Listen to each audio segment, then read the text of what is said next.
Hello students. आज के lecture में जो कि हमारा करंट इलेक्ट्रिसिटी का 5th लेक्चर होगा, ठीक है। आज के लेक्चर में हम लोग पढ़ने वाले हैं colour coding of resistance, carbon resistor, ठीक है। हमारा आज का टॉपिक है colour coding of carbon resistor.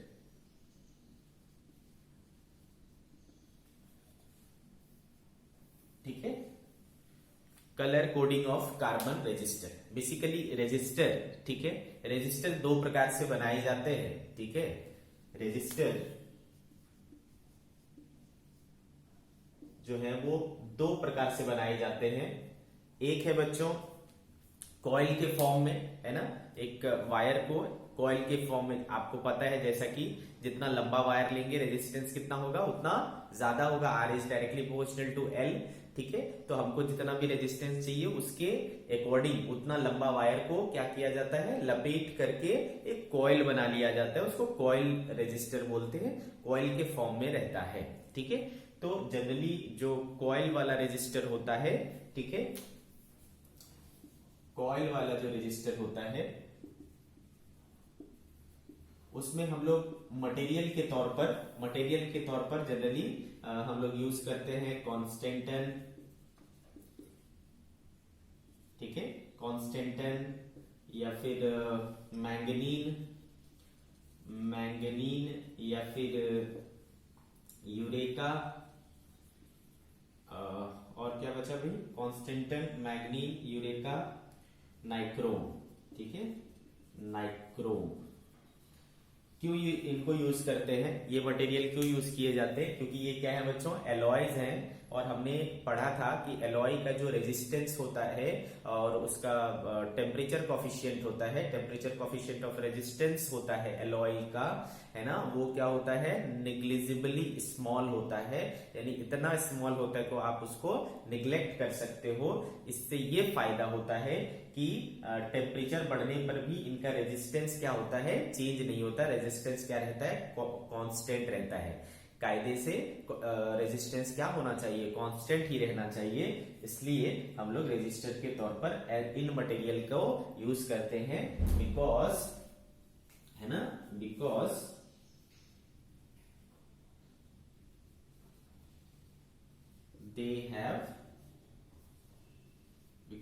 they have alpha equals to almost क्या होता है, 0 या टेंस टू 0 कर देता हूं, ठीक है। अल्फा जो है इनका क्या होता है, टेंस टू 0 होता है। इसलिए टेम्परेचर के साथ वेरी नहीं करते हैं, ठीक है, टेम्परेचर के साथ वेरी नहीं करते। तो कॉइल रजिस्टर के रूप में इसको यूज करते हैं। बट बच्चों ये क्या हो जाता है, थोड़ा बल्की हो जाता है, थोड़ा हैवी हो जाता है, बल्की हो जाता है, ठीक है। तो इसके बदले एक और तरह का रेजिस्टर बनाया जाता है जो काफी कॉम्पैक्ट होता है, क्लियर है। और रेजिस्टेंस, इसका रेजिस्टेंस उतना ज्यादा नहीं होता। एक बहुत बड़ा हाई वैल्यू का रेजिस्टेंस आप इससे ऑब्टेन नहीं कर सकते, ठीक है। तो बहुत ज्यादा अगर हाई रेजिस्टेंस की वैल्यू चाहिए, है ना, छोटे साइज में, साइज भी कॉम्पैक्ट हो और डिजायर्ड रेजिस्टेंस भी मिले, उसके लिए आपको क्या करना होता है, कार्बन रेजिस्टर का यूज किया जाता है, कार्बन रेजिस्टर, ठीक है, carbon resistor, understood. Carbon resistor जो होता है वो साइज में काफी कॉम्पैक्ट होता है, काफी छोटा होता है, ठीक है। आप जनरली इस तरीके से देखेंगे, है ना बच्चों। अगर आप एक जैसे चार्जर होता है, मोबाइल का चार्जर होता है, उसको अगर आप तोड़ करके देखोगे ना, है ना, मोबाइल का चार्जर जो खराब हो गया हो, अच्छे चार्जर को तोड़ने की जरूरत नहीं है, ठीक है। जो चार्जर खराब हो गया हो आप उसको तोड़ लें और उसके अंदर एक प्लेट मिलेगी। उस प्लेट पर डिफरेंट डिफरेंट टाइप के इलेक्ट्रिकल कंपोनेंट्स लगे होते हैं। तो उस पर आपको बहुत सारी चीजें दिख जाएंगी जो हम पूरे क्लास 12th में पढ़ने वाले हैं, ठीक है। एक तो आपने कैपेसिटर पढ़ चुका है, तो वहां पर आपको कैपेसिटर दिख जाएंगे, ठीक है। फिर आपको रेजिस्टर दिख जाएगा, कार्बन रेजिस्टर दिख जाएगा, ठीक है। तो वहां पर आपको इस तरह का कुछ दिखेगा, ये वायर रहेगा और इस पर इस तरीके का दिखेगा कि ये यूं, ठीक है। ये जो है ऐसा लगेगा कि ये चाइना क्ले का बना हुआ है, ठीक है, इस तरीके का आपको दिखेगा और इसके ऊपर जो है ना 4 ऐसे ऐसे स्ट्रिप होंगे, ऐसे 4 कलर्ड स्ट्रिप्स होंगे। ठीक है, तो ये है बच्चों आपका कार्बन रजिस्टर। अंडरस्टूड? इस तरीके का आपको कार्बन रजिस्टर देखने को मिलेगा। तो ये जो साइज होती है ना वो काफी छोटी होती है। ठीक है, बहुत ही छोटी होती है। अब हर एक रजिस्टर की क्या होगी, वैल्यू होगी, है ना बच्चों, हर एक रजिस्टर की वैल्यू होगी। तो मैंने जैसा कि बोला कि इसका साइज क्या होता है, बड़ा होता है, तो इस पर डायरेक्टली लिखा रहेगा कि 1 ओम, 2 ओम, 5 ओम, कितने ओम का रेजिस्टेंस है उसके पास वो आपको क्लियरली लिखा रहेगा। बट जो कार्बन रजिस्टर होता है उसकी साइज ऑलरेडी क्या होती है, बहुत कॉम्पैक्ट होती है, बहुत छोटी होती है। तो अगर इसके ऊपर कुछ लिख देंगे, है ना, एक तो लिखना बहुत मुश्किल होगा क्योंकि छोटी सी चीज है ना, इसके ऊपर लिखना बड़ा मुश्किल है। और दूसरी बात, लिखना तो मुश्किल है ही, और अगर लिख भी दिया तो उसको पढ़ना मुश्किल होगा, है ना, क्योंकि इतनी छोटी लिखावट होगी, है ना, कि आपको अच्छे से दिखाई नहीं देगा। उसके लिए आपको माइक्रोस्कोप लगाने की जरूरत पड़ जाएगी। ठीक है, तो हम तो ऐसा नहीं चाहेंगे, है ना, इस तरीके से तो हमारे लिए कठिन हो जाएगा, डिफिकल्ट हो जाएगा। तो इस डिफिकल्टी से बचने के लिए क्या किया गया, एक कोडिंग सिस्टम डेवलप किया गया, सिस्टम ऑफ कोडिंग डेवलप किया गया, जिसको डिकोड करके आप उसकी रेजिस्टेंस की वैल्यू बता सकते हो। समझ गए क्या? That is known as colour coding of carbon resistor. I hope कि आपको ये समझ में आ गया होगा कि हम कलर कोडिंग करते क्यों हैं। ठीक है, कलर कोडिंग करते क्यों हैं, क्योंकि साइज बहुत छोटी होती है, उसके ऊपर लिखेंगे तो लिखा हुआ जो है वो पहचान में नहीं आएगा। ठीक है, हम पढ़ नहीं पाएंगे उसको इजीली, लिखना भी मुश्किल होगा, पढ़ना भी मुश्किल होगा। तो उससे अच्छा उपाय है कि हम एक कोडिंग सिस्टम डेवलप कर लें। ठीक है, तो उसे कहते हैं colour coding of carbon register. ठीक है, अब इस कोडिंग सिस्टम में क्या किया गया, ध्यान से देखें।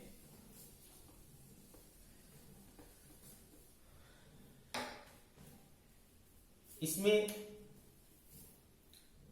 इट कंसिस्ट ऑफ 4, ठीक है बच्चों, इट कंसिस्ट ऑफ 4 कोएक्सियल, ठीक है, 4 कोएक्सियल रिंग्स। ठीक है बच्चों, it consist of 4 coaxial rings, है ना,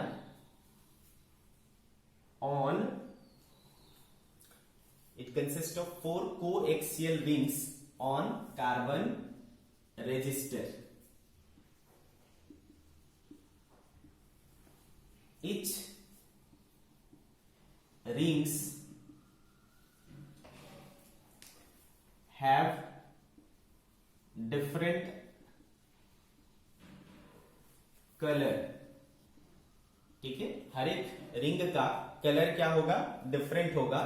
Each rings have different color and they represent different value, ठीक है। तो भाई इसमें क्या होता है, जैसे कि मैंने बोला, अगर ये कार्बन रजिस्टर है, ठीक है बच्चों, ये कार्बन रजिस्टर है, तो इसके ऊपर क्या होंगे, ऐसे 4 स्ट्रिप होंगे। ठीक है, एक स्ट्रिप हो गया, 2 स्ट्रिप हो गया, 3 स्ट्रिप हो गया, और ये 4 स्ट्रिप हो गया। ठीक है, ऐसे 4 स्ट्रिप्स होंगे डिफरेंट कलर्स के। ठीक है, अलग अलग कलर्स के ऐसे 4 स्ट्रिप्स होंगे। ठीक है, first, second, third and fourth, ऐसे 4 स्ट्रिप्स होंगे। अंडरस्टूड? अब देखो, हर एक जो स्ट्रिप्स हैं और उनके जो कलर हैं उसके अकॉर्डिंग उसका एक मीनिंग निकलता है। मतलब हम क्या कर सकते हैं कि इस कोड को डी कोड कर सकते हैं और उसको वैल्यू के फॉर्म में ला सकते हैं। ठीक है, अंडरस्टूड? ठीक है। तो 1, 2, 3 और 4 ऐसे जो कलरफुल रिंग्स हैं, ठीक है, कोएक्सियली, ठीक है। तो बच्चों हर एक का मीनिंग होता है। ये जो पहला वाला होता है वो सिग्निफिकेंट डिजिट देता है, ये डिजिट देता है, ठीक है। ये भी आपको क्या देता है, डिजिट देता है, ठीक है। ये दोनों आपको सिग्निफिकेंट डिजिट देते हैं, सिग्निफिकेंट डिजिट देते हैं, यानी नंबर्स देते हैं, मैग्नीट्यूड देते हैं, आप ये कह सकते हो, है ना। ये दोनों फर्स्ट दोनों मिलकर के क्या देते हैं आपको, मैग्नीट्यूड देते हैं, मैग्नीट्यूड। और ये जो थर्ड वाला है वो आपको देता है मल्टीप्लायर, मल्टीप्लायर। क्या मतलब हुआ भाई मल्टीप्लायर का, यानी 10 का पावर, ठीक है, 10 के पावर्स। और ये फोर्थ वाला जो है वो आपको देता है टॉलरेंस, टॉलरेंस या एरर, ठीक है, टॉलरेंस या एरर। ये चार जो स्टेप्स हैं उसकी मीनिंग ये है, ठीक है।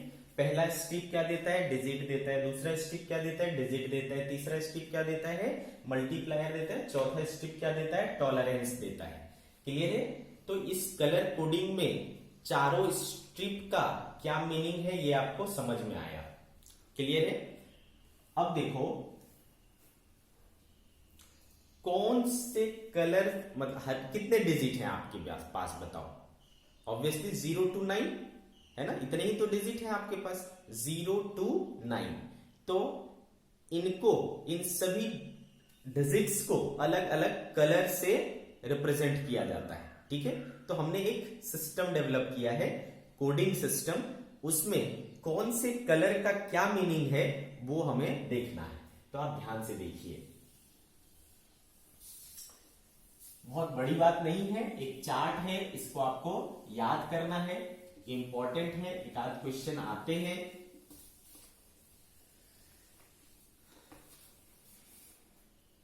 सी, कलर कोडिंग में किस कलर का क्या मीनिंग होता है इसको देखते हैं। हम एक टेबल बनाएंगे अभी बच्चों।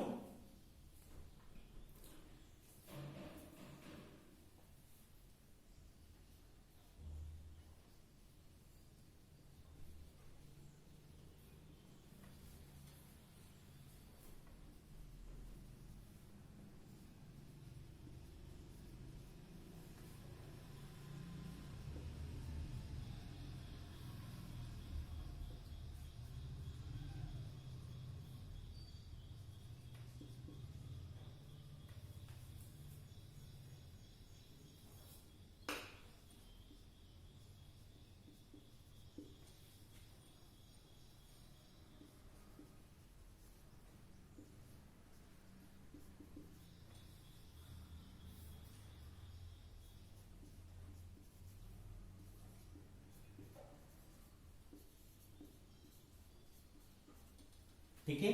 तो देखो इतने colours, black, brown, red, orange, yellow, green, blue, violet, grey, white, gold, silver and no colour, ठीक है। इतने तरह के कलर यूज हो सकते हैं, ठीक है। चलो तो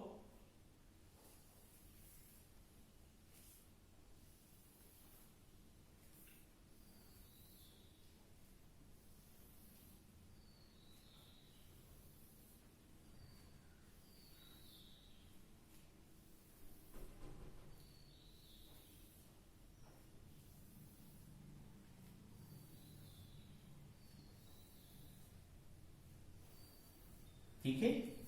अब देखो बच्चों,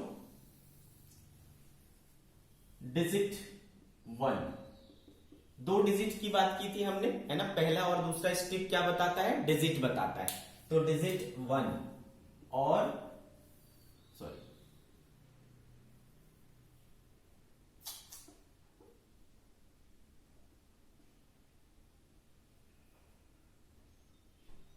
पहला और दूसरा क्या बताया हमने, डिजिट बताता है। तो डिजिट कौन सा होगा देखिए, ठीक है, डिजिट या सिग्निफिकेंट डिजिट आप बोल सकते हो, ठीक है बच्चों। Sorry, digit. तो देखो ब्लैक का मतलब होता है 0, अंडरस्टूड। ब्लैक का मतलब होता है 0, ब्राउन का मतलब 1, 2, 3, 4, 5, 6, 7, 8 और 9। अंडरस्टूड बच्चों, है ना। तो ब्लैक यानी 0, brown means 1, red means 2, orange means 3, yellow means 4, green means 5, blue means 6, violet means 7, grey means 8 and white means 9। तो ये हो गया 0 से लेकर के 9 तक के डिजिट, है ना। कौन से कलर किसको रिप्रेजेंट करते हैं ये आपको दिख गया, ठीक है। गोल्ड, सिल्वर और नो कलर, ठीक है। इसका कोई डिजिट, ये डिजिट के लिए यूज नहीं होता, ठीक है। ये डिजिट के लिए नहीं यूज होता, ये आपको मल्टीप्लायर और इसके लिए यूज होता है। किसके लिए बच्चों? टॉलरेंस के लिए, ठीक है। उसके बाद जो दूसरी चीज थी वो थी मल्टीप्लायर।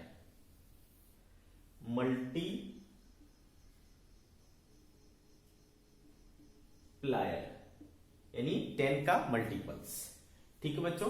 तो ये क्या हो जाता है 10 का पावर 0, सॉरी 10 का पावर 0 यानी क्या हो जाएगा बच्चों 1, ठीक है। ये 10 का पावर 1, 10 का पावर 2, 3, 4, 5, 6, 7, 8 और 9, ठीक है। इस तरीके से 10 का पावर 0, 10 का पावर 1, 10 का 2, है ना। इस तरीके से ये अलग अलग कलर का मीनिंग हो गया मल्टीप्लायर के रूप में, अंडरस्टूड। अब देखो गोल्ड और सिल्वर और नो कलर, ठीक है। ये क्या हो जाता है आपका 10 का पावर -1 और ये हो जाता है 10 का पावर -2, क्लियर है। 10 का पावर -1 और ये 10 का पावर -2। फिर टॉलरेंस, अंडरस्टूड बच्चों। टॉलरेंस में क्या होता है आपका, गोल्ड का मतलब होता है ±5%, सिल्वर का मतलब होता है ±10% और नो कलर का मतलब होता है ±20%।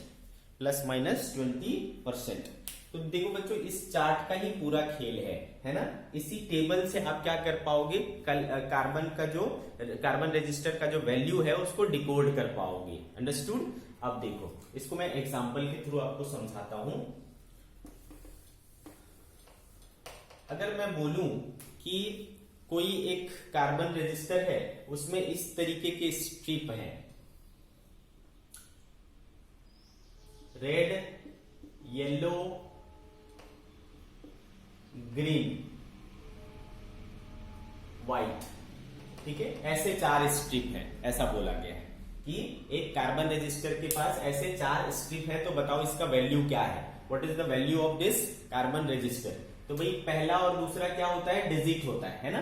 पहला और दूसरा क्या होता है, डिजिट होता है। तो पहला देखो क्या है, रेड है, तो रेड का मतलब क्या है बच्चों 2, येलो का मतलब क्या है देखो 4, तो ये हो गया बच्चों 24, ये हो गया डिजिट। तीसरा क्या बताता है, मल्टीप्लायर, तो तीसरा मल्टीप्लायर क्या है, ग्रीन का मतलब देखो क्या है बच्चों 10⁵, तो 10×5, ठीक है। और चौथा क्या बताता है बच्चों, टॉलरेंस क्या है, व्हाइट, सॉरी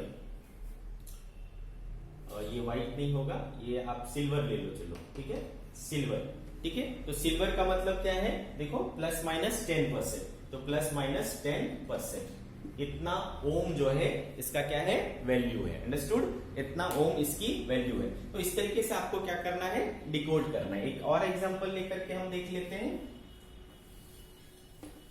सपोज मैंने बोला कि blue,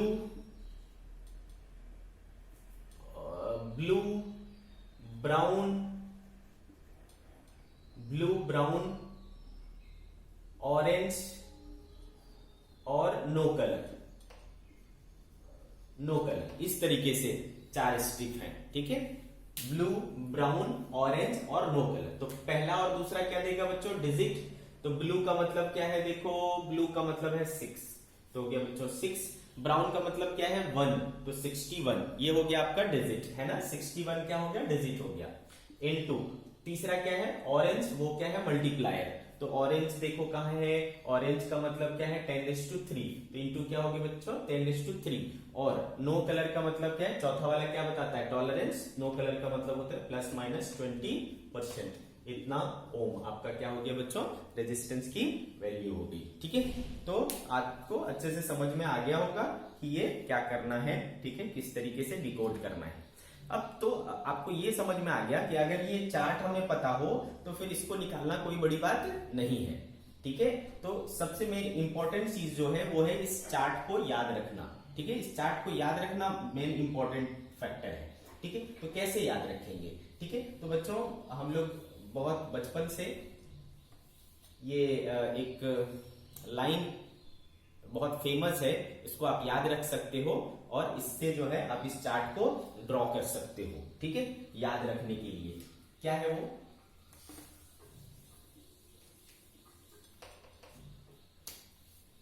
B Roy of Great Britain. ठीक है, BB Roy of Great Britain had a very good wife. ठीक है, इस तरीके से BB Roy of Great Britain had a very good wife, ये लाइन आपको याद रखनी है। ठीक है, BB Roy of Great Britain had a very good wife. ठीक है, तो बी का मतलब क्या होता है बच्चों, ब्लैक। ठीक है, दूसरा बी का मतलब क्या है, ब्राउन, रेड, ऑरेंज, येलो। ठीक है, येलो, 3 2 5 कलर हो गए बच्चों। ये ऑफ क्या है, साइलेंट है। ग्रेट का मतलब ग्रीन। ठीक है, ग्रेट का मतलब ग्रीन, ब्राउन का मतलब ब्लू। ठीक है बच्चों, सॉरी, ब्रिटेन का मतलब ब्लू। हैड क्या रहेगा, ये दोनों साइलेंट रहेगा। और वी का मतलब वॉयलेट, ये क्या हो जाएगा बच्चों, ग्रे, और ये क्या हो जाएगा, व्हाइट। ग्रे क्या हो ये क्या हो जाएगा, व्हाइट। तो देखो हो गया black, brown, red, orange, yellow, blue, yellow, green, blue, violet, grey and white. ठीक है, तो इस तरीके से आप इसको अरेंज कर लेना। बाकी तो सब दिख ही रहा है, 0 से लेकर के 9 तक, है ना। ये पावर भी 10 का पावर 0 से लेकर के 9 तक, और 3 ही तो याद करना पड़ा। फिर गोल्ड, सिल्वर और नो कलर, है ना। इसका मतलब होता है +-5%, +-10% और +-20%। ठीक है, समझ में आया क्या? तो और एक चीज हमें दिख रहा है बच्चों कि जितना डार्क कलर है ना, जितना डार्क कलर है उसका वैल्यू उतना कम है, और जितना ज्यादा है वैल्यू, जितना बढ़ रहा है उतना कलर क्या हो रहा है, देखो लाइट होता जा रहा है ना। देखो ब्लैक ज्यादा डार्क होता है, फिर ब्राउन, फिर रेड, फिर ऑरेंज, फिर येलो, फिर ग्रीन, फिर ब्लू, वॉयलेट, ग्रे, व्हाइट, है ना। तो आप देखोगे कि इस तरफ जाओगे तो ये जो कलर है वो कैसा होता जा रहा है, लाइट होता जा रहा है, और वैल्यू क्या होती जा रही है, बढ़ती जा रही है। तो कुछ कंफ्यूजन हो तो इसको अपने दिमाग में एडजस्ट कर लो, अपने से एक बार 2 बार देखोगे, बैठाओगे दिमाग में, तो आपको समझ में आएगा कि हमें इसको किस तरीके से, किस बेहतर तरीके से आप याद रख सकते हो। आपको याद रखना है बेसिकली, आप जैसे चाहो वैसे याद रखो। ये याद रहेगा तो ऑटोमेटिकली आपको क्या हो जाएगा, डेटा निकल आएगा। पहले 2 जो कलर होते हैं वो क्या बताते हैं, डिजिट बताते हैं, सिग्निफिकेंट डिजिट बताते हैं। तीसरा मल्टीप्लायर बताता है, और चौथा जो होता है वो टॉलरेंस बताता है। कहानी खत्म हो गई। ठीक है, इतनी ही है ये कलर कोडिंग ऑफ रेजिस्टेंस। ठीक है,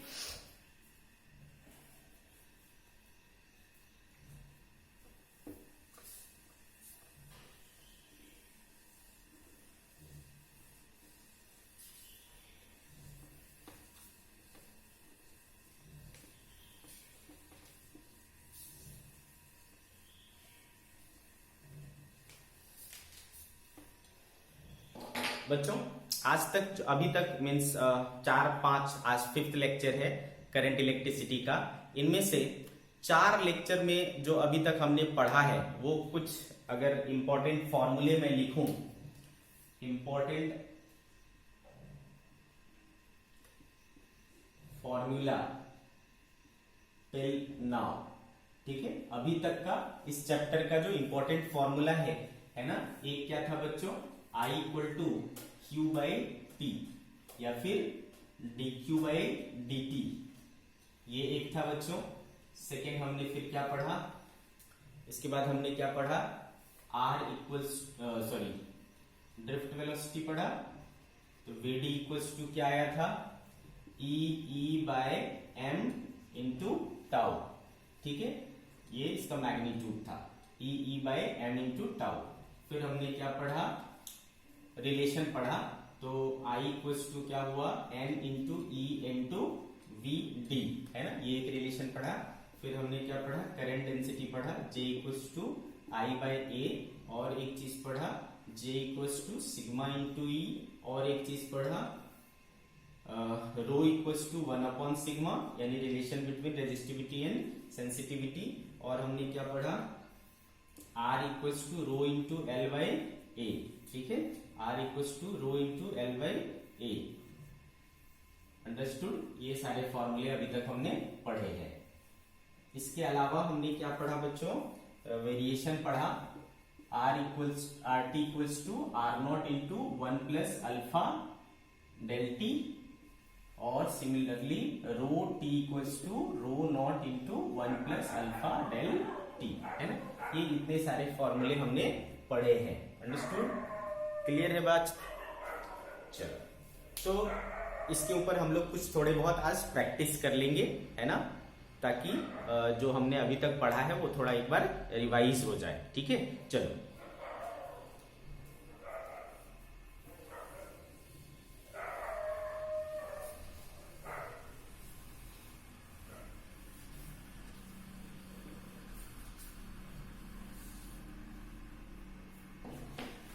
चलो सबसे पहले एक एग्जांपल ले लेते हैं। The current in a wire, ध्यान से सुनिए और आप अपने नोटबुक में लिख लीजिए सुन करके, है ना। अगर कहीं फास्ट हो तो पॉज करिए, लिखिए, फिर आगे बढ़ाइए। The current in a wire varies with time according to I equal to 4 plus 2t ampere. Calculate the quantity of charge that passes through the wire during the time t equal to 2 second to t equal to 6 second। ठीक है बच्चों, आप question को लिख सकते हो, है ना, पॉज कर करके आप क्वेश्चन को लिख लो, सुनो, लिखो, पॉज करो, ठीक है, इस तरीके से। तो बच्चों हमें क्या निकालना है, चार्ज निकालना है between t equals to 2 second to t equal to 6 second, ठीक है। So this is our question. कैसे करेंगे, तो चलो देखते हैं, सॉल्यूशन देखते हैं इसका। हमने क्या पढ़ा है बच्चों, I बराबर dq बाय dt होता है, पढ़ा है हमने। I बराबर क्या होता है, dq बाय dt। कितना दिया हुआ है देखो तो, 4 प्लस 2t दिया हुआ है। तो देयरफॉर dq बराबर क्या हो जाएगा बच्चों, 4 प्लस 2t इंटू dt, है ना, 4 प्लस 2t इंटू dt।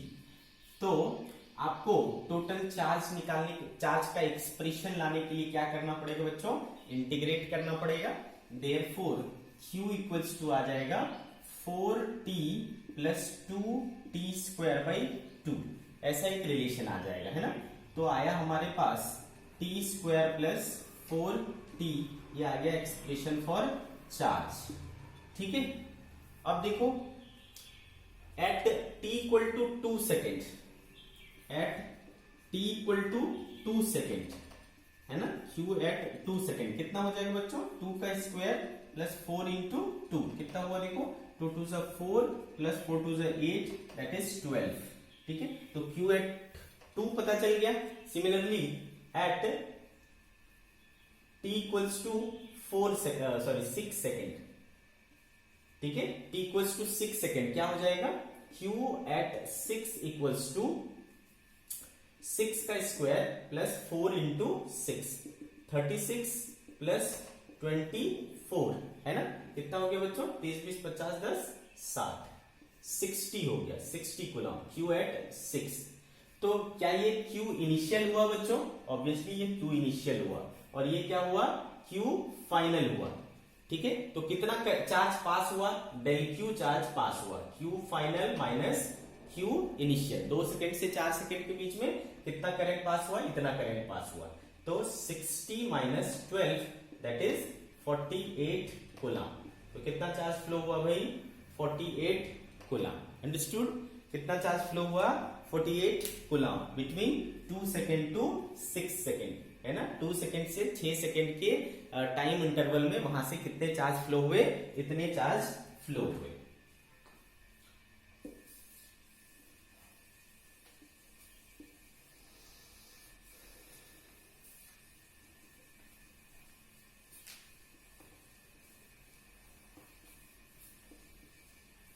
चलो नेक्स्ट एग्जांपल लेते हैं।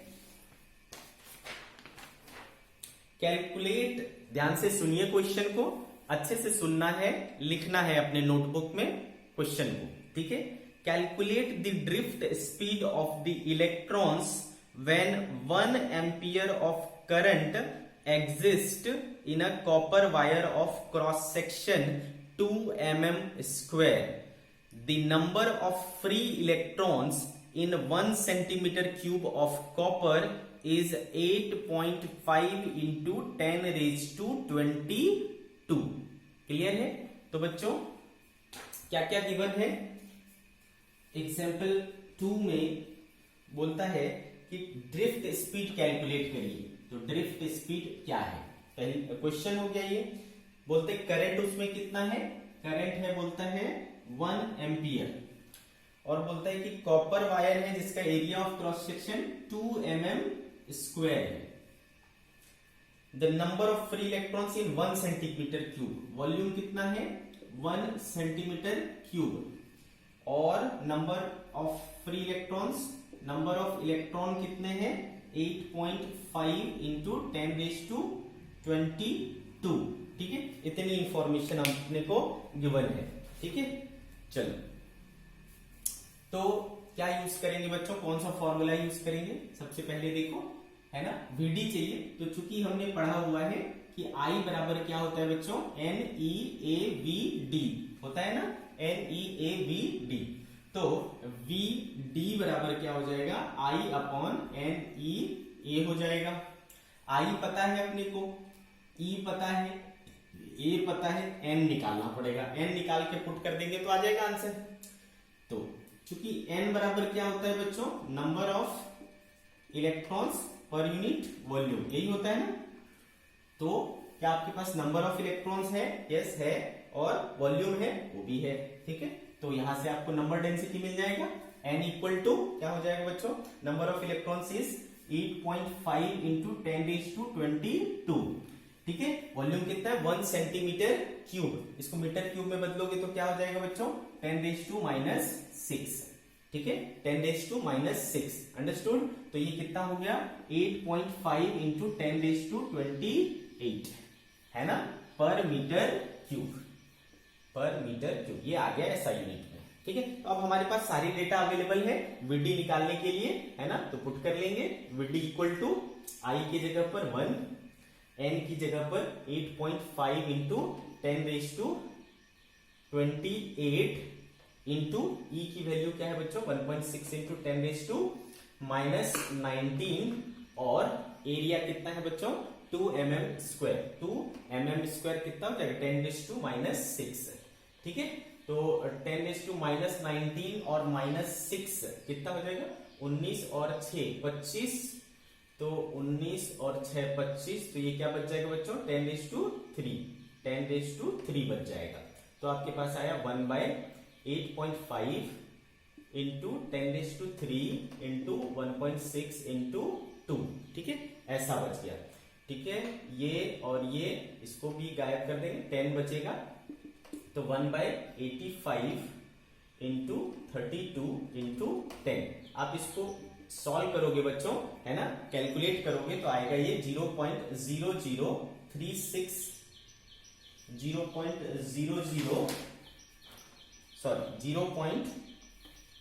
0.036 मिलीमीटर पर सेकेंड। ठीक है, आप इसको सॉल्व कर लेना, कैलकुलेट कर लेना, है ना, मैं टाइम वेस्ट नहीं करूंगा।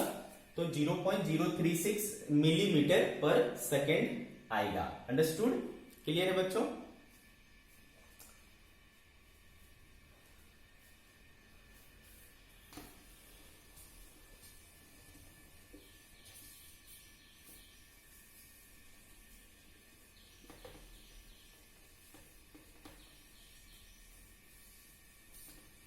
चलो आगे बढ़ते हैं नेक्स्ट क्वेश्चन की तरफ। नेक्स्ट क्वेश्चन कह रहा है बच्चों, a current of 1 ampere exist in a copper wire of cross section 1 mm square. Example 3, a current of 1 ampere. पहले मैं क्वेश्चन आपको रीड कर देता हूं। A current of 1 ampere exist in a copper wire of cross section 1 mm square. ठीक है, assuming 1 free electron per atom, calculate the drift speed of the free electrons in the wire. The density of the copper is 9000 kg per meter cube.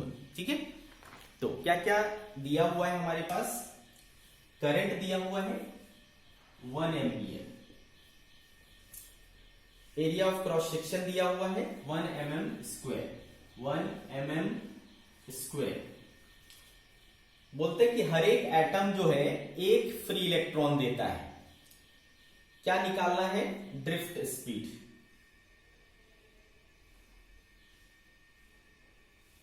VD calculate करना है। और क्या बोल रहा है? Density दिया हुआ है। डेंसिटी कितना? 9000 kg पर मीटर क्यूब। अंडरस्टूड? आपको निकालना है drift speed. How to proceed?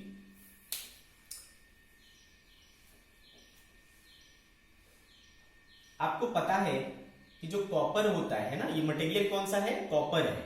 Copper के लिए ग्राम मोलिकुलर वेट कितना होता है? 63.5 ग्राम। ठीक है, gram molecular weight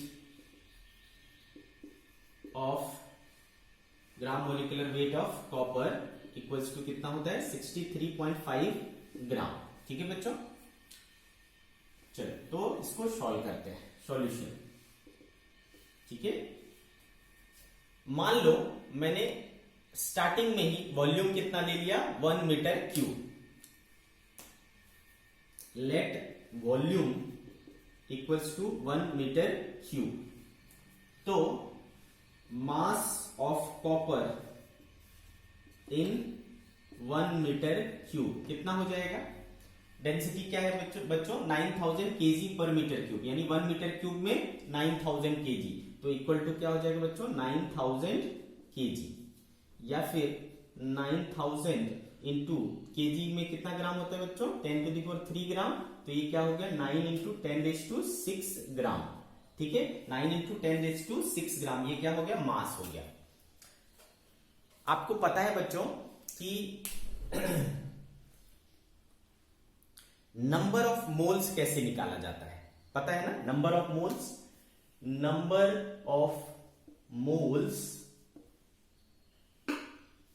of Cu in 1 metre cube. 1 metre cube में कितना नंबर ऑफ मोल्स आएगा? तो नंबर ऑफ मोल्स निकालने के लिए क्या किया जाता है बेटा? मास अपॉन मोलिकुलर मास, है ना? तो मास अपॉन मोलिकुलर मास किया जाता है। तो इसका मास कितना है? देखो 9 इंटू 10⁶, और मोलिकुलर मास कितना है? 63.5। ठीक है, दोनों ग्राम में था, ग्राम ग्राम कैंसिल हो गया। तो ये आ गया हमारा क्या बच्चों? नंबर ऑफ मोल्स आ गया। ठीक है, नंबर ऑफ मोल्स। अब हमने पढ़ा है कि एक मोल में कितने एटम होते हैं? एवोगाड्रो नंबर के बराबर। याद है? एक मोल में कितने एटम होते हैं? एवोगाड्रो नंबर के बराबर के एटम्स होते हैं। तो therefore total number of atoms, और साथ में क्या कहा हुआ है क्वेश्चन में कि हर एक एटम क्या देता है? एक फ्री इलेक्ट्रॉन देता है। तो जितने नंबर ऑफ एटम्स होंगे उतने क्या हो जाएंगे, नंबर ऑफ फ्री इलेक्ट्रॉन्स हो जाएंगे। तो टोटल नंबर ऑफ एटम्स या उतने ही क्या होंगे, फ्री इलेक्ट्रॉन्स होंगे। Free electrons, total number of atoms या total number of free electrons, है ना। ऑलरेडी क्या ले रहे हैं हम, 1 metre cube. In 1 metre cube equals to क्या हो जाएगा बच्चों, number of moles 9 into 10⁶ upon 63.5 into Avogadro number. Avogadro number क्या होता है बच्चों, 6 इंटू 10⁻23, है ना, 6 इंटू 10⁻23। तो यहां से क्या मिल गया आपको, total number of free electrons in 1 metre cube. ठीक है, तो क्या इसी को हम लोग नंबर डेंसिटी बोलते हैं बच्चों, number of free electrons per unit volume. 1 metre cube यानी यूनिट वॉल्यूम, तो total number of free electrons in 1 metre cube यानी total number of free electrons per unit volume मिल गया, यानी स्मॉल एन मिल गया। देयरफॉर स्मॉल एन हो गया हमारे पास 96 कितना हो जाएगा बच्चों, 54 इंटू 10⁻29 अपॉन 63.5। ठीक है, ये आ गया हमारा नंबर डेंसिटी। अब हमारे लिए VD निकालना कोई बड़ी बात नहीं है, क्योंकि I इक्वल्स टू NE/AVD होता है। Therefore VD equals to I upon NE/A। I हमारे पास है 1, N आ गया हमारे पास 54 इंटू 10⁻29 बाय 63.5, ऊपर चला जाएगा 63.5। E की वैल्यू बच्चों 1.6 इंटू 10⁻⁻19 और A का वैल्यू कितना है 1 mm² यानी 10⁻⁻6, 10⁻⁻6। आप इसको सॉल्व कर लीजिए, है ना, कैलकुलेट करिए इसको, आप आंसर मिलेगा आपको, इसका आंसर मिलेगा बच्चों 0.074 मिलीमीटर पर सेकेंड। ठीक है, 0.074 मिलीमीटर पर सेकेंड, इतना आपको आंसर मिलेगा। So this is the process how you have to solve. ठीक है,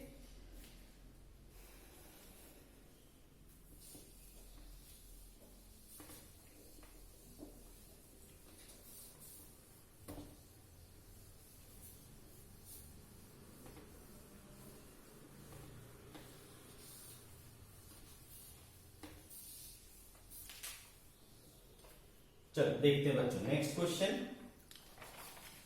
calculate the resistance of an aluminium wire. ध्यान से सुनिए क्वेश्चन को, आपको मैं डिक्टेट कराता हूं। Calculate the resistance of an aluminium wire of length 50 centimetre and cross sectional area 2 millimetre square. The resistivity of aluminium is rho equal to 2.6 into 10⁻⁻8 ohm metre. ठीक है, चलो देखते हैं क्या क्या गिवन है हमारे पास। Example, calculate the resistance of an aluminium wire of length 50 centimetre. Length दे दिया बच्चों 50 सेंटीमीटर और क्या दे दिया, क्रॉस सेक्शनल एरिया दे दिया 2 mm², और क्या दे दिया, resistivity rho, how much, 2.6 into 10⁻⁻8 ohm metre. क्या चाहिए अपने को, रेजिस्टेंस R। ठीक है, क्या चाहिए, रेजिस्टेंस चाहिए। तो ये तो बहुत ही सिंपल फॉर्मूला बेस्ड हो गया बच्चों। तो हो जाएगा हमारा, चूंकि R बराबर क्या होता है बच्चों, रो इंटू L/A होता है, तो रो हमारे पास है 2.6 इंटू 10⁻⁻8। L हमारे पास है 50 सेंटीमीटर, बदल लोगे बच्चों 0.5 हो जाएगा। Area 2 millimetre square, millimetre square को आप बदलोगे बच्चों क्या हो जाएगा 10⁻⁻6। ठीक है, तो 10⁻⁻6 ये 1.3 हो गया। ठीक है, तो और ये -6 और -8 क्या रह जाएगा, -2, तो ये हो गया बच्चों 13 25 65। ठीक है, 65.65 इंटू 10⁻⁻2 है ना, 0.65, 1.3 और 0.5 आप मल्टीप्लाई करोगे तो 0.65 इंटू 10⁻⁻2 ऐसा हो जाएगा आपका क्या, ओम। या फिर आप इसको क्या कर सकते हो, 0.0065 ओम लिख सकते हो। ठीक है, R इक्वल्स टू 0.0065 ओम लिख सकते हो। अंडरस्टूड? तो ये भी काफी आसानी से हो गया। ठीक है, सिंपल फॉर्मूला बेस्ड था। कोई दिक्कत बच्चों? चलो आगे बढ़ते हैं।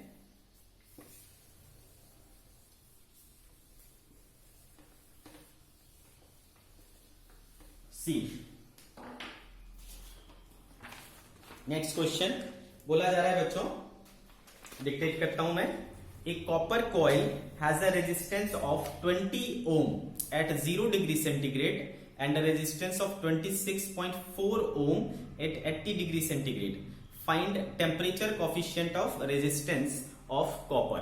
ठीक है, चलो क्या क्या गिवन है देखते हैं। कॉपर कॉइल है, has a resistance of 20 ohm at 0 degree centigrade.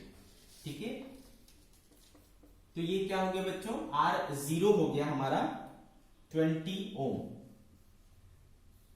Eight 0 degree centigrade and resistance of 26.4 ohm. तो ये क्या हो गया बच्चों, RT हो गया, या R80 बोल लेता हूं मैं, R80 26.4 ohm at 80 degree centigrade. क्या चाहिए अपने को, अल्फा चाहिए। क्या चाहिए अपने को, अल्फा चाहिए। तो बच्चों कौन सा फॉर्मूला यूज करेंगे हम लोग, क्योंकि हमने पढ़ा हुआ है RT बराबर क्या होता है, R0 into 1 plus alpha del T, याद है। तो RT क्या है, 80 है, R0 तो ये है 1 प्लस अल्फा डेल टी, क्या हो जाएगा 80 माइनस 0। ठीक है, 80 माइनस 0। तो R80 कितना 26.4, R0 कितना 21 प्लस अल्फा इंटू 80। ठीक है, ऐसा हो गया बच्चों, क्लियर है। तो यहां से आपको 1 plus alpha into 80 equals to क्या हो जाएगा, 26.4 बाई 20 हो जाएगा, है ना। Therefore alpha into 80 equal to क्या हो जाएगा, 26.4 बाई 20 माइनस 1 है, इस 1 को इस तरफ भेजा। तो alpha into 80 equal to 26.4 minus 20 by 20 कितना बचेगा बच्चों, 6.4 अपॉन 20। ठीक है, 6.4 upon 20। So alpha equals to 6.4 upon 20 into 80। ठीक है, 20 इंटू 80। तो इसको कर लो नीचे, 8 2 16 चौके 64। ठीक है, तो 4 by 10 10 10 that is 4 into 10 raise to minus 3। तो अल्फा इक्वल्स टू आ गया 4 into 10 raise to minus 3। Unit क्या होता है बच्चों, per degree centigrade. So this is alpha, this is alpha. Understood?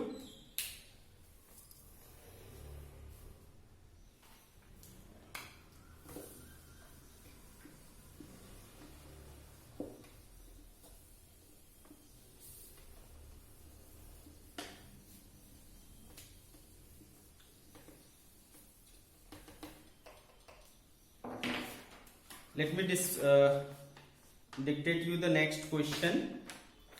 A metallic wire has a resistance of 120 ohm at 20 degrees centigrade.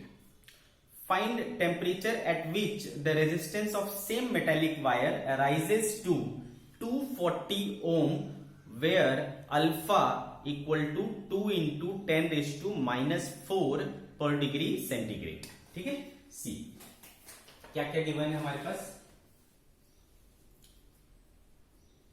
120 ओम है at 20 degree centigrade. ठीक है, तो R एट 20 डिग्री सेंटीग्रेड कितना है आपके पास, 120 ओम। ठीक है, at 20 degree centigrade. Find temperature at which the resistance of same metallic wire rises to 240 Om.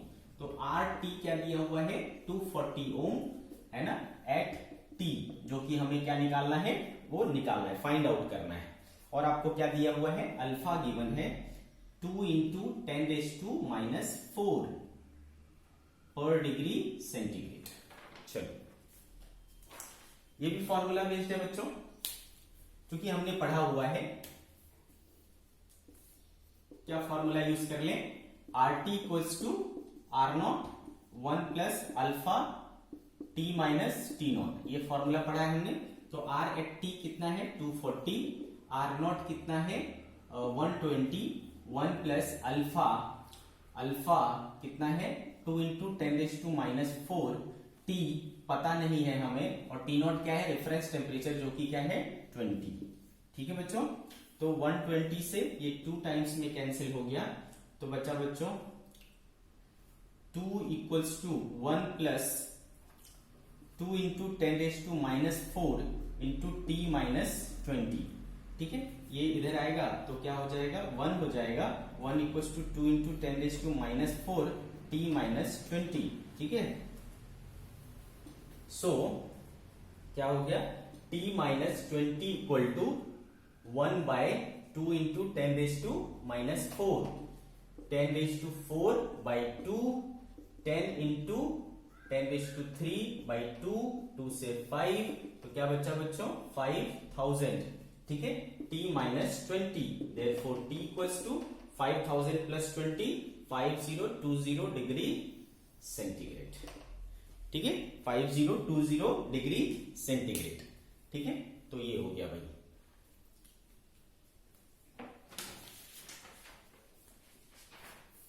Let's see next example.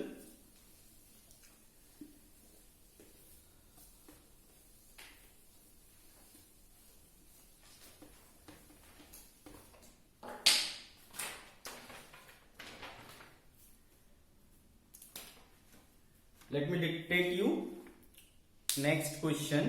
The resistance of an iron wire and a copper wire, दो तरह के wire है बच्चों, iron wire और copper wire. The resistance of an iron wire and a copper wire at 20 degree centigrade are 3.9 ohm and 4.1 ohm respectively. At what temperature will the resistance be equal? Alpha iron का दिया हुआ है 5 into 10⁻³ पर kelvin, and alpha copper का दिया हुआ है 4 into 10⁻³ पर केल्विन। ठीक है, चलो सॉल्व करते हैं इसको। The resistance of an iron wire and a copper wire eight 20 degree centigrade, तो एट 20 डिग्री सेंटीग्रेड आयरन का, तो ये क्या हुआ बच्चों रेफरेंस टेम्परेचर पर रेजिस्टेंस हुआ, तो R iron, R not iron कितना हो गया 3.9 ओम। ठीक है, सिमिलरली आर नॉट कॉपर का कितना हो गया 4.1 ohm. At what temperature will the resistance be equal, तो मान ली कि वो टेम्परेचर क्या है एट टी है ना, आर आयरन बराबर हो जाता है किसके आर सी यू के। ठीक है, तो वो पूछ रहा है कि वो कौन सा टेम्परेचर है, अंडरस्टूड। चलो इसको करते हैं। तो हमको पता है क्योंकि R at T equals to क्या हो जाता है R not into 1 plus alpha T minus T naught, this formula we have.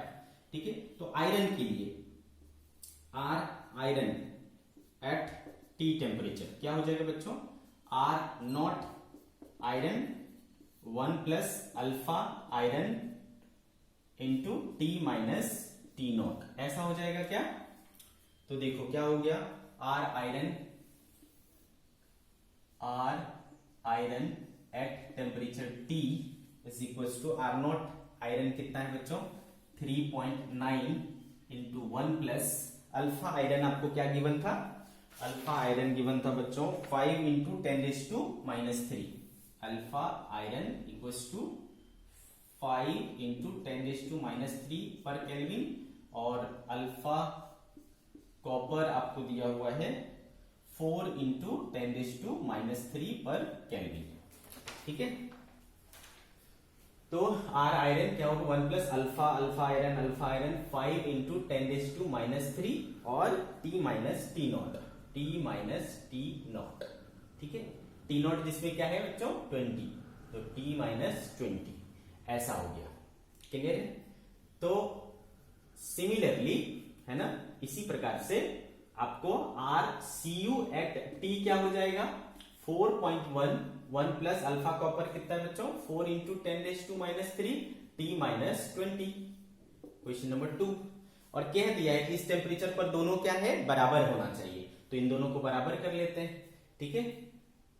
चूंकि R iron at T is equal to R Cu at T, therefore 3.91 plus 5 10⁻³ T minus 20 equal to क्या हो जाएगा बच्चों, 4.1 into 1 plus 4 into 10⁻³ T minus 20, ठीक है। इस तरीके से हो जाएगा। सॉल्व करेंगे इसको। 3.9 बाय 4.1 इज इक्वल्स टू, या फिर ऐसे ही रहने दो, ये पॉइंट और ये पॉइंट क्या हो गया बच्चों, कैंसिल हो गया। तो this becomes 39 plus 5 into 39 into 10⁻³ into T minus 20 equals to 41 plus 41 into 4 into 10⁻³ T minus 20, है ना, ऐसा हो जाएगा। इसको इधर भेजता हूं, इसको इधर भेजता हूं, तो क्या कॉमन आएगा, T माइनस 20 इंटू 10⁻³ कॉमन आएगा और हो जाएगा बच्चों 5 इंटू 39 माइनस 4 इंटू 41, ठीक है, इक्वल टू 41 माइनस 39 क्या हो जाएगा बच्चों, 2। तो ये हो गया T माइनस 20 इंटू 10⁻³ ये कितना हो जाएगा, 5 195 माइनस 164, ठीक है, equals to 2। Therefore T minus 20 equal to क्या हो जाएगा, 2 अपॉन 10⁻³ और 195 माइनस 164 कितना हो जाएगा बच्चों,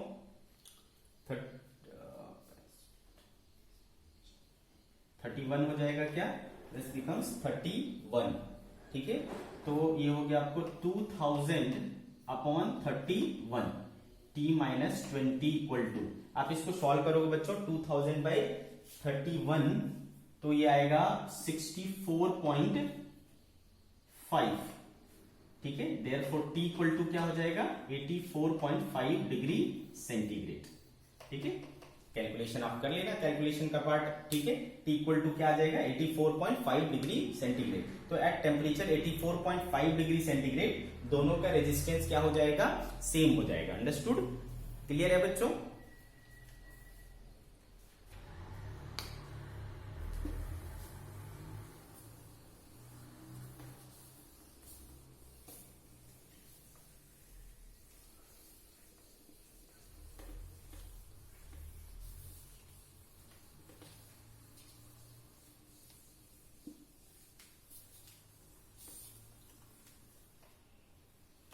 बच्चों एक दो और छोटे टॉपिक्स लेंगे आज और फिर अपने लेक्चर को एंड करेंगे आज का, ठीक है।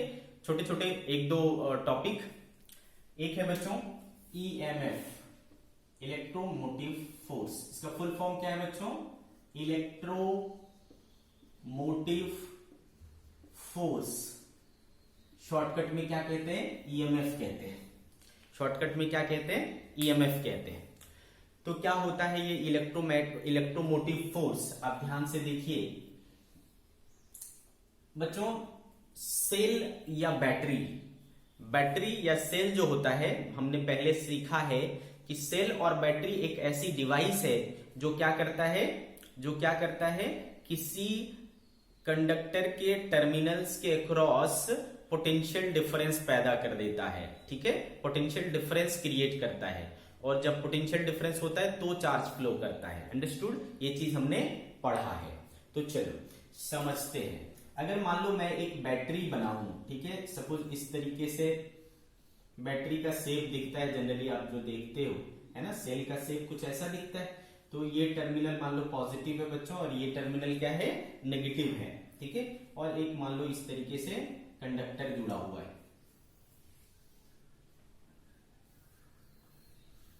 ठीक है, इस तरीके से कंडक्टर जुड़ा हुआ है। तो क्या होता है बच्चों, पॉजिटिव से नेगेटिव की तरफ एक इलेक्ट्रिक फील्ड डेवलप हो जाता है। यहां पर है ना, अंदर में हर जगह पर क्या हो जाता है, इलेक्ट्रिक फील्ड डेवलप हो जाता है। आ रही बात समझ में? इधर क्या हो जाता है, ऐसा इलेक्ट्रिक फील्ड डेवलप हो जाता है। क्लियर है बच्चों?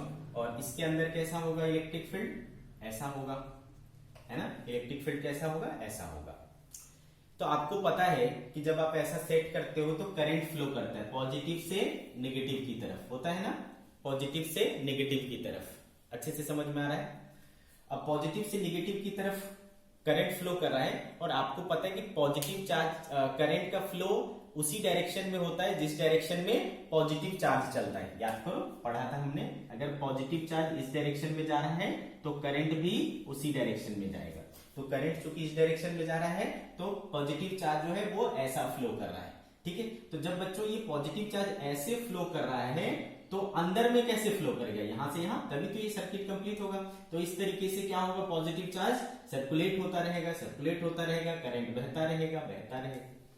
तो पॉजिटिव चार्ज इधर से इधर आता है, ध्यान से समझिए बात को। इलेक्ट्रिक फील्ड इस तरफ है और अगर एक पॉजिटिव चार्ज है तो वो क्या हो रहा है, इस तरफ जा रहा है। अंडरस्टूड? लेकिन बच्चों पॉजिटिव चार्ज पर हमको पता है कि इलेक्ट्रिक फील्ड के डायरेक्शन में फोर्स लगता है। तो इलेक्ट्रिक फील्ड इधर है तो इस पर एक इलेक्ट्रिकल फोर्स तो इधर लग रहा होगा, है ना, कितना, Q इंटू ई। फिर भी ये इधर से इधर कैसे जाएगा, सोचने वाली बात है ना। फिर भी ये इधर से इधर कैसे जाएगा? आ रही बात समझ में? बच्चों मैं जब बोलता हूं कि करंट बह रहा है मतलब चार्ज फ्लो कर रहा है ना, पॉजिटिव चार्ज के डायरेक्शन में करंट फ्लो होता है, तो पॉजिटिव चार्ज यहां से चल करके यहां जाता है। इसका मतलब ये नहीं कि यहां से जाता है और यहां रुक जाता है, वो सर्कुलेट होता रहता है ना। ये कंटिन्यूअसली क्या होता रहता है, सर्कुलेशन होते रहता है। पॉजिटिव चार्ज इधर से इधर और नेगेटिव चार्ज इधर से इधर, ठीक है। तो हम बात कर रहे हैं पॉजिटिव चार्ज की, तो पॉजिटिव चार्ज ये कंटिन्यूअसली सर्कुलेट हो रहा है, तो वायर में ऐसे ऐसे जाएगा और बैटरी के अंदर ऐसे यहां जाएगा।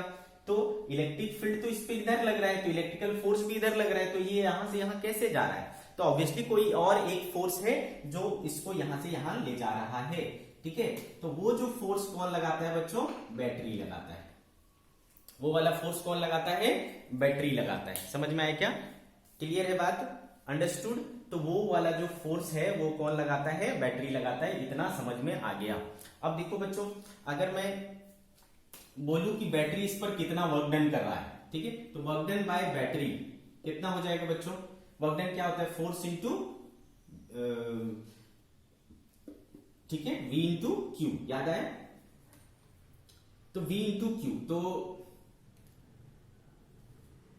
अंडरस्टूड? वर्क डन बराबर क्या हो जाएगा बच्चों? Force into displacement. तो फोर्स कौन सा लोगे? दोनों फोर्स क्या होगा? इक्वल एंड अपोजिट है, तो मैग्नीट्यूड वाइज इलेक्ट्रिकल फोर्स और ये बैटरी के द्वारा लगा फोर्स क्या होगा? बराबर ही होगा। तो फोर्स इंटू, मान लो कितना चला लेंथ, ये बैटरी का लेंथ कितना है? L है, L, और इसका पोटेंशियल डिफरेंस क्या है? सपोज V है। क्लियर है? तो F इंटू L हो जाएगा। क्लियर है? अब देखो फोर्स कितना लगेगा?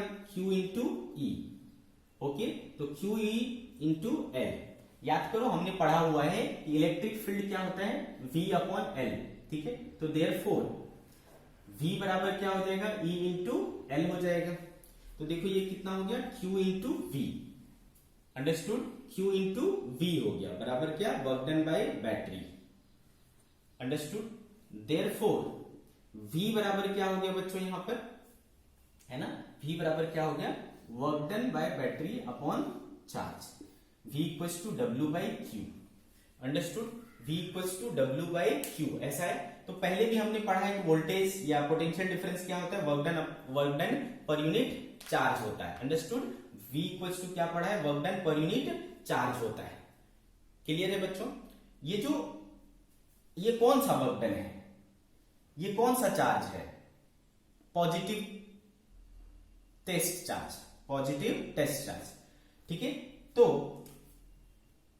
अगर मैं Q इक्वल्स टू ले लू 1 कूलम, ठीक है, Q इक्वल्स टू क्या ले लू? 1 कूलम, तो V बराबर क्या हो जाएगा बच्चों? वर्क डन के बराबर हो जाएगा। तो मैं इसको ऐसे बोल सकता हूं क्या कि work done in circulating unit positive charge, ठीक है, work done in circulating unit positive charge, ठीक है, by the battery is known as, है ना, इसी को हम लोग ईएमएफ कहते हैं। This is EMF. एक प्रकार से ये क्या है बच्चों, एक प्रकार से ये क्या है, वोल्टेज ही है, पोटेंशियल डिफरेंस ही है, ठीक है, वोल्टेज ही है, पोटेंशियल डिफरेंस ही है।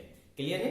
तो इसका डेफिनेशन जो हो जाएगा, it is defined as the work done by the battery in circulating unit positive test charge, ठीक है, in the closed circuit। ठीक है बच्चों, it is defined as the work done by the battery in circulating unit positive test charge in the closed circuit. या फिर इसको आप इससे अच्छा इस तरीके से बोल सकते हो,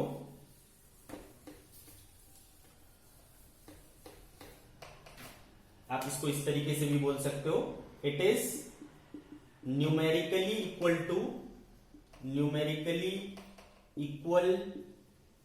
टू, ठीक है, it is numerically equal to work done in circulating unit positive charge. ठीक है बच्चों, it is numerically equal to work done in circulating unit positive charge. इसको हम लोग काहे से डिनोट करते हैं, ई से डिनोट करते हैं। इट इज डिनोटेड बाय ई। ठीक है बच्चों, बेसिकली है ये भी क्या, पोटेंशियल डिफरेंस ही है, तो इसका यूनिट भी क्या रहेगा बच्चों, वोल्ट ही रहेगा। It's SI unit is volt. ठीक है बच्चों, कंफ्यूज मत होना, इलेक्ट्रोमोटिव फोर्स आ गया है, फोर्स है तो ये क्या होगा, न्यूटन होगा, ऐसा कंफ्यूज मत होना। ये है बेसिकली क्या, पोटेंशियल डिफरेंस ही है, पोटेंशियल डिफरेंस ही क्रिएट करता है। क्लियर है? इसको डिफाइन करने का एक और तरीका होता है बच्चों, वो भी आप याद रखें।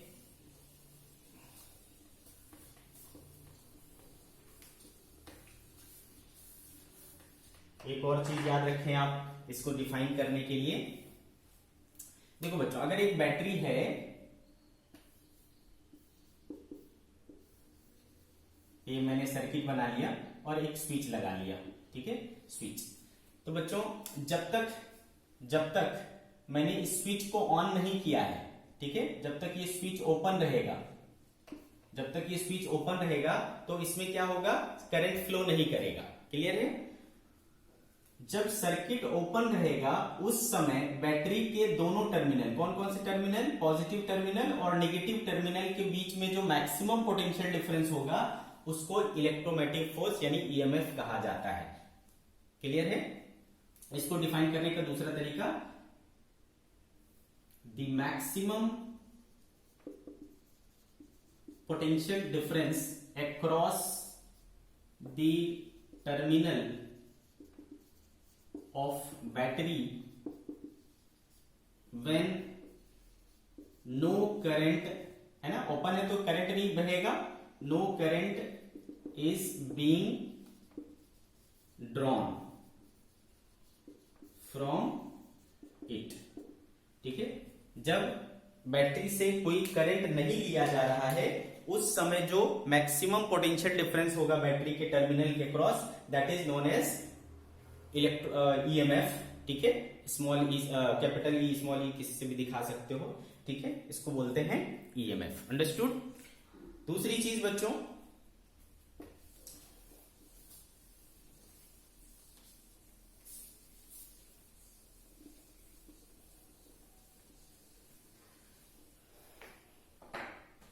Next topic, terminal voltage.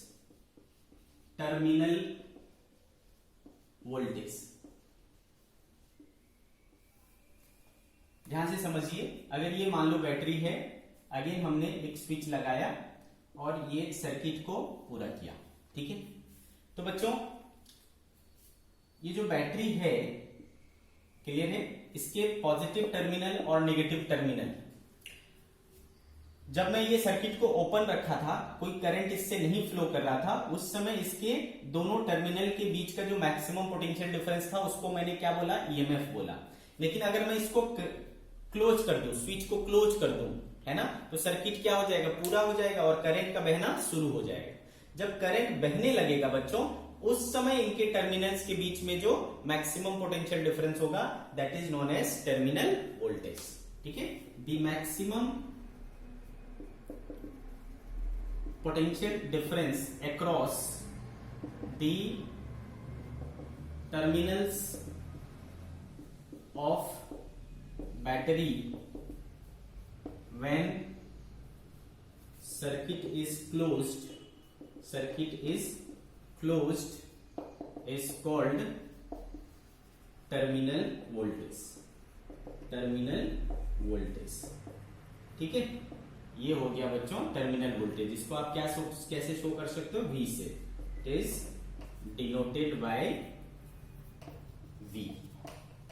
Difference समझ में आया टर्मिनल वोल्टेज और ईएमएफ का। ईएमएफ बैटरी के दोनों टर्मिनल के बीच का पोटेंशियल डिफरेंस तब जब उससे करंट नहीं ले रहे हैं, और टर्मिनल वोल्टेज बैटरी के दोनों टर्मिनल के बीच का पोटेंशियल डिफरेंस तब जब करंट ले रहे हैं, यानी सर्किट क्लोज है। एक में सर्किट ओपन था, दूसरे में सर्किट क्लोज था। जब सर्किट ओपन है तो बैटरी के दोनों टर्मिनल के बीच का पोटेंशियल डिफरेंस ईएमएफ, और जब सर्किट क्लोज है तो बैटरी के दोनों टर्मिनल के बीच का पोटेंशियल डिफरेंस क्या है, क्या बोलते हैं, टर्मिनल वोल्टेज है। ठीक है बच्चों, last topic internal resistance. Last topic internal resistance.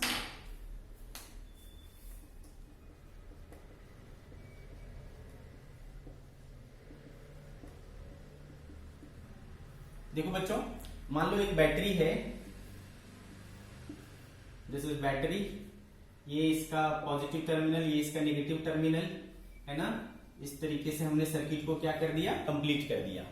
तो बच्चों जब इसमें करंट फ्लो करता है ना, यहां पर जब करंट फ्लो करता है तो कंडक्टर उसका अपोज करता है, और उस प्रॉपर्टी को क्या कहते हैं, रेजिस्टेंस कहते हैं। ठीक है, तो जैसा कि करंट ऐसा बह रहा है तो पॉजिटिव चार्ज क्या होगा, ऐसे चल करके ऐसे जाएगा और अंदर में इधर से इधर जाएगा, है ना। तो करंट जो है बैटरी के बाहर इस तरीके से बहता है और अंदर इधर से इधर बहेगा। ठीक है ना। तो करंट जो है वो एक पूरा क्लोज लूप पूरा करता है, या चार्ज बोल लो, है ना। चार्ज पूरा यूं ऐसा सर्कुलेट होता रहता है, ऐसा सर्कुलेट होता रहता है। तो इधर क्या होता है, उन चार्जेस के फ्लो का अपोज होता है, जिसको आप रेजिस्टेंस कहते हो। तो क्या अंदर में भी चार्जेस के फ्लो का अपोज होगा, क्योंकि चार्ज तो अंदर में भी सर्कुलेट हो रहा है, चार्ज तो अंदर में भी फ्लो हो रहा है, तो क्या वहां पर भी कोई अपोजिशन होगा? तो यस, अंदर में भी अपोजिशन होता है। बैटरी के अंदर भी, है ना, चार्ज के फ्लो का अपोज होता है, और उस प्रॉपर्टी को क्या कहते हैं हम लोग, इंटरनल रेजिस्टेंस कहते हैं। क्लियर है?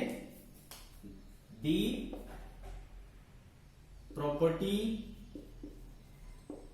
या the opposition to the flow of charge inside battery or cell is called internal resistance। internal resistance, ठीक है बच्चों। इसको हम लोग स्मॉल r से शो करते हैं। ठीक है, ये भी एक प्रकार का रेजिस्टेंस ही है। तो SI यूनिट क्या होगा बच्चों, ओम होगा। ठीक है, SI यूनिट ओम ही रहेगा। क्लियर है? For ideal cell, ideal cell के लिए आर हम लोग 0 मान लेते हैं, बट फॉर प्रैक्टिकल सेल, है ना, आर 0 नहीं होता। ठीक है, क्लियर है बच्चों। तो जनरली आपको बैटरी का जो सेल का जो सिंबल है आप कैसे लिखते हो, ऐसे लिखते हो। तो ये जो सिंबल है वो है फॉर आइडियल। ठीक है, लेकिन अगर प्रैक्टिकल सेल होगा तो उसके साथ इसके साथ साथ अपन रेजिस्टर भी लगाते हैं, EMF E रेजिस्टेंस R। ये होता है फॉर प्रैक्टिकल सेल के लिए ये सिंबल होता है। क्लियर है बच्चों? आइडियली हम R0 ले लेते, इसलिए यहाँ पर रेजिस्टेंस लगाने की जरूरत नहीं पड़ती। ठीक है, तो आज का जो लेक्चर है वो यही समाप्त करते हैं, कल के लेक्चर में फिर मिलेंगे। ठीक है बच्चों।